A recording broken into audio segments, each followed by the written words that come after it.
So I've been autocrossing a shifter cart for a little more than 10 years. And among all the things you have to learn when you get a shifter cart, because the learning curve is fairly steep, is carburetor tuning. You got to know whether you've got the right main jet in order to know you're making the right amount of horsepower and you're not going to lock the engine up because you're too lean. Now, over the years I've learned to, if the cart is running okay, if the engine's running okay, I just leave the main jet alone. I try to get faster than the normal way you do it in autocross, just by getting better at the course. But it's always in the back of my mind, would changing the jet make the engine faster, give it a little more horsepower? So I decided to do a little experiment.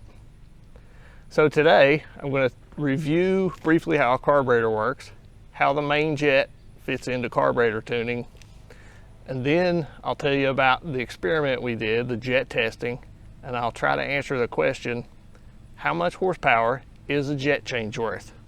So let's get to it. Before I discuss the jet testing, let's have a little review of how a carburetor works for a shifter cart or a dirt bike. Now, I may discuss some things that are specific to my carburetor, but all carburetors work on the same basic principle. If you're familiar with how a carburetor works and you just want to know how much horsepower a jet change is worth, you can skip past this part. But if you want to learn a thing or two, stick with me for a few minutes. My carburetor has other jets besides the main jet. There's an idle air screw, pilot jet, needle jet, but those are all pretty much out of the picture at wide open throttle, which is what we're testing today. The only jet that's really in play at wide open throttle is the main jet. It is also the jet that gets the most attention, assuming that the engine is running okay at part throttle conditions. At part throttle conditions, you're going to be more concerned with the needle jet, and at idle, you're going to be more concerned with the pilot jet and the idle air screw. But if you want to know about peak horsepower, peak acceleration, peak torque, the main jet is where it's at. At least, that's what I thought. So a gasoline engine needs two things to run, gas and air, or more specifically, oxygen in the air. And it also needs a spark to ignite that mixture once it gets into the engine. So the carburetor regulates the flow of gas and air into the engine. There are two types of passages in a carburetor. There's passages for gas or fuel and passages for air. The main air passage, which is what we're concerned with in this main jet testing at wide open throttle, in my carburetor is managed by a slide, which is connected to the throttle cable, which goes to the accelerator or gas pedal. So it pulls the slide up and down. The slide goes up and down like this and makes this passage bigger or smaller. Now, there are also butterfly type throttles to control that flow of air into the engine, which will rotate like this instead of sliding up and down. So air is pulled into the engine by the piston on its intake stroke. For our testing, we are at wide open throttle, so the slide is all the way in the fully upright position. And the air goes through a Venturi. Now, if you've ever looked inside a carburetor and you saw that it got narrower in the middle, that's done for a very specific reason. And that is a special case of Bernoulli's equation, which makes this a Venturi. And what that does is the air speeds up as it goes through the narrow section, which creates a low pressure right there at the narrow section. There are several videos on YouTube that go into detail about the equation and how all this works. I'll link to that in the description of the video below. So the main jet sits in this narrow section where there's low pressure, and that low pressure is what draws the fuel up into the carburetor and atomizes it with the air and allows it to go into the engine. So the gas passages or fuel passages are much smaller in a carburetor than the air passages, and the reason for that is two reasons. One is that the ratio of gas to air for a stoichiometric or equal ratio of burning in the engine is 1 to 14.7. So you need a lot more air per gas. The other reason is because gas goes into the engine as a liquid. at least in the carburetor, until it gets atomized. It's a liquid and the air is the gas. So, and liquids are much more dense than gas. So you need a lot more air, which is why the passage is very big. Now here's the main jet for my carburetor, and you can see that that hole in the carburetor is very, very small. This is about what the size of the air passage is on my carburetor. It's, I think, 38 millimeters, and you can see it's a lot smaller than the gas jet. So the main jet sits right here. So where does the fuel come from when it goes into through the carburetor? It is not pumped in. It is pumped into the bowl of the carburetor, but is not pumped into the engine with the fuel pump. So the bowl sits below the Venturi section and is held at a specific level by the float, which is in the bowl. So the fuel pump's pumping fuel in, and there's a valve that's connected to the float. And as the float goes up, it stops that fuel flow into the bowl, keeping the fuel at a specific level. And as the level drops, the float drops, opens the valve, and more fuel can come in. There are vents on the bowl. These are the plastic lines that you will see on a dirt bike carburetor that come up and seem to go nowhere. They're there for a specific reason, and it's to vent atmosphere into the top of the bowl. If you don't have these vents open, the carburetor won't function properly. It won't allow the float to work, and it also won't allow the proper pressure differential from inside the carburetor to inside the bowl. This needs to be at atmospheric pressure, so those vents need to be open. In the kart world, you may hear people talk about a pump around fuel pump. What this is you basically have two fuel pumps and you eliminate the float. The second fuel pump is used to pump excess fuel off of the top of the bowl where the level needs to be for the gasoline. So you no longer have this float arrangement. You have the second pump that just pumps the fuel back once it gets up to a certain level back to the fuel tank. For a dirt bike engine, they do not have a fuel pump because the tank is above the carburetor and it just flows down through gravity. Gravity is enough to fill the bowl. Okay, so on to the testing. What did we test? It is a Tony Kart shifter chassis. The engine is a 2001 Honda CR125 that has been modified for a shifter kart. For a shifter kart, you take off the Kickstarter. You don't have to, but you plug the power valve, the exhaust valve with plugs, so those no longer function. It has a stock ignition. I'm not sure about internal modifications. I've never had the jug or the head off. I believe if any, they are mild. It has a Keihin PWM carburetor with stock intake boot. It has an open clamp-on air filter, and it does not have a pump around fuel pump. It is using the stock float in the bowl. And I see a lot of you out there, they're going, how did he pronounce that carburetor? It's Kay-HEEN. That is the correct pronunciation. I will link to a video in the video description which has the company saying that way. It is Kay-HEEN. So, what was our methodology for testing? We tested 5 main jets, 168, 170, 172, 175, 178. A range of 10. That's a fairly big range in my opinion. We used 112 octane leaded gas, VP Racing C12. I used a 32:1 premix ratio of Maxima Caster 927. We did 4 wide open throttle pulls per jet. The pulls were from about 6,000 RPM all the way up to basically where the engine went flat at 12.5. I waited till the Mychron had 117 degrees for the water temperature before I pulled out onto the road for the runs. We are not concerned with actual or accurate horsepower or torque numbers. We're just looking for relative changes.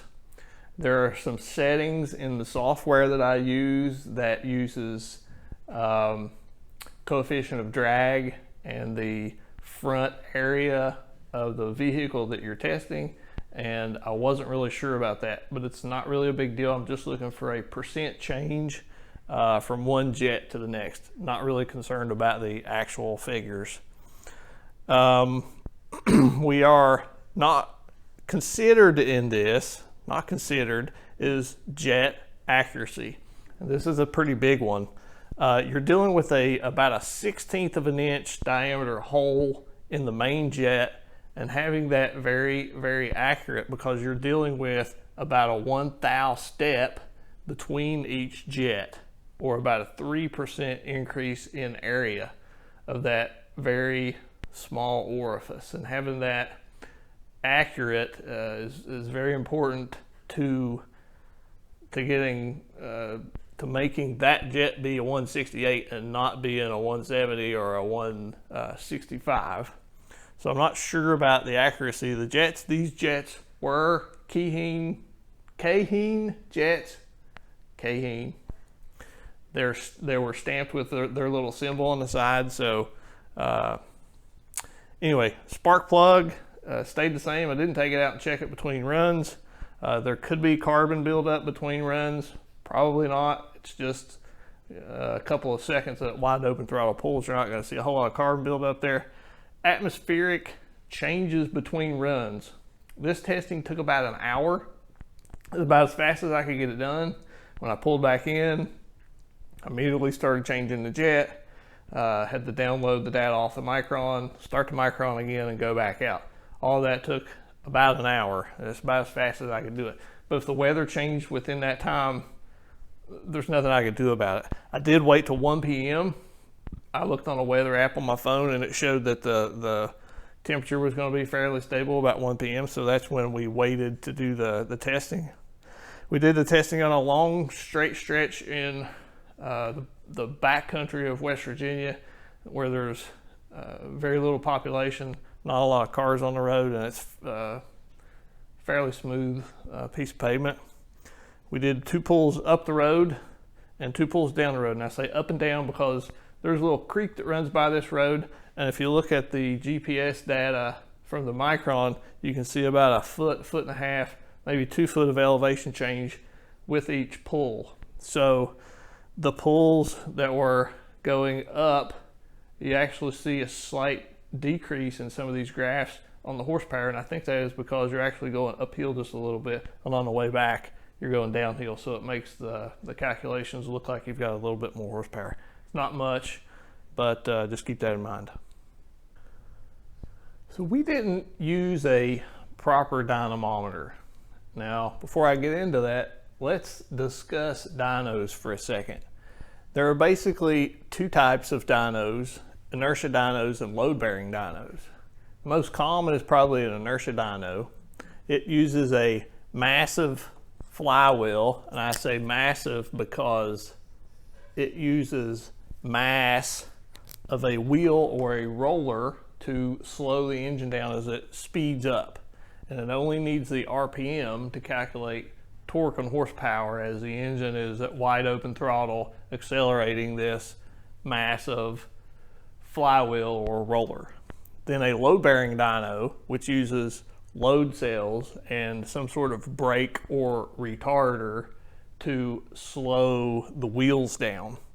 Now, a load-bearing dyno is the best for tuning. You can tune on an inertia dyno, but really it's only for tuning at wide open throttle. Load-bearing dynos can hold a set RPM. For example, I could put my kart on there, take it to 8,000 RPM, and the dyno would hold 8,000 RPM even at wide open throttle. It would retard and hold it there. And that allows you to do tuning at specific RPMs, which you can't really do at an inertia dyno because you're always increasing in RPM. So what we did was we used a road dyno, which is basically a type of inertia dyno that uses the mass of the kart on a road and a bunch of math with gearing and acceleration and RPM to calculate the horsepower and torque. So my kart has a data logger called a Mychron that's popular in the karting world, and that data logger can log RPM, speed via GPS, acceleration via internal accelerometers to the Mychron, and it uses a piece of software called Race Analyzer, and that software can use wide open throttle pulls, or it could actually take a lap of a track and graph the torque and horsepower based on the RPM that it's seeing. All right, so let's look at the data from the test and get to the results. This is AIM, who makes the Mychron. This is their software suite called Race Studio Analysis, and you can tell I've got all of the pulls right here in different files. And if I open this 168, you can see how the runs went. Red line here's RPM, the green is speed. So this is the first pull, second pull, slowing down, turn around, come back down for third pull, and then the fourth pull. And if I zoom in here, this is one pull, and I've separated these into laps, so each pull is a lap. So this shows the 4 pulls as laps. I can show those on the same graph. Okay. Then you can go to the engine analysis, which is where it shows the torque and horsepower. And then this is all the data from the torque and horsepower curves over here on the right from the 4 pulls. Then I can export this to Excel. And what Excel does is that allows me to put these different jet tests on the same graph. I can't do that within this Race Studio software. So if we go to Excel, this is the 168 jet data. So you've got 1, 2, 3, 4 pulls, and then I've averaged some over here. I'll talk about that just in a minute. But if I put these on a graph, you can see that they look a whole lot like what was in the Race Studio analysis. One thing I want to show you here is like this one curve. See, this is run 1. Looks like there was a problem with the pull, and I'm not really sure what's going on there. But as you can see, it's fairly consistent through the lower RPM range. And then for the most part, 2 pulls were fairly similar, with 2 of these looking like they had some issues. So, and all of these runs kind of have that. You can see there's a pretty bad one right here. So what I did was I took 2 of the runs. I took 1 run going up and 1 run coming back. You know, as I said, we're going slightly uphill and slightly downhill, so I took 1 of each. So like I would have eliminated this one and probably this one. And then we took averages. So here in the 168 jet data, you can see this is an average of 2 points. It's 2 of the runs. Then after I got an average for all of the jets, put those on the same graph. Let's see, we're just a little more. And here's what everybody wants to see. So here's all 5 jets power curve on the same graph, and this is again, each curve here is an average of 2 of the runs. Peak horsepower wise, you can see the lean jet 168 beat all the other jets, and then as you go down they start to get richer towards the bottom here.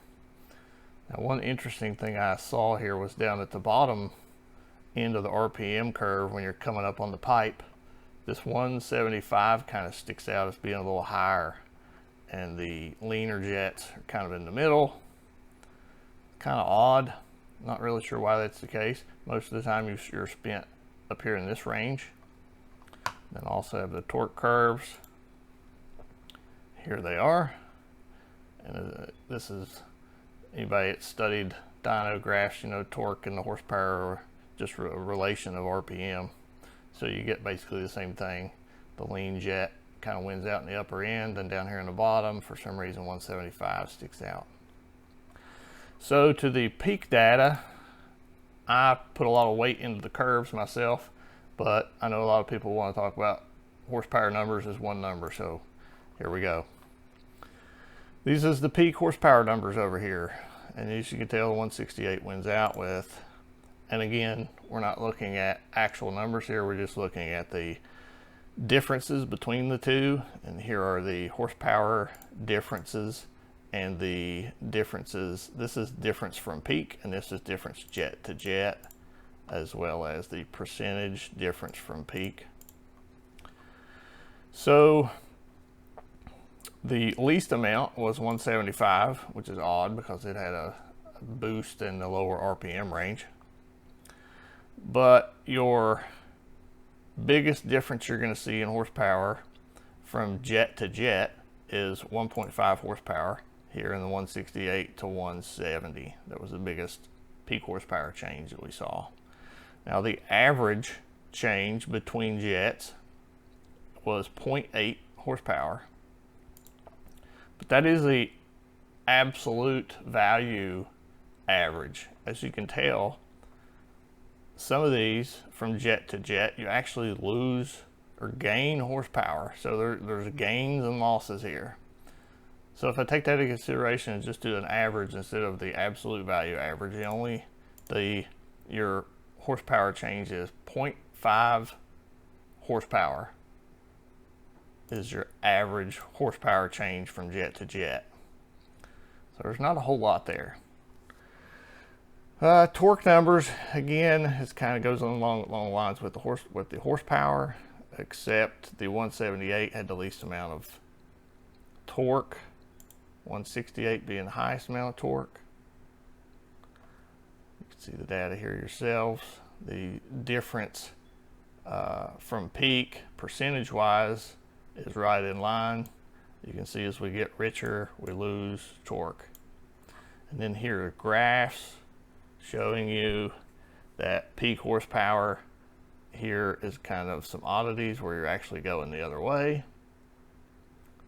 The torque, though, is right in line. It shows that you've got the most torque with the 168, and you lose torque as you go towards the 178, towards you go richer in the jetting.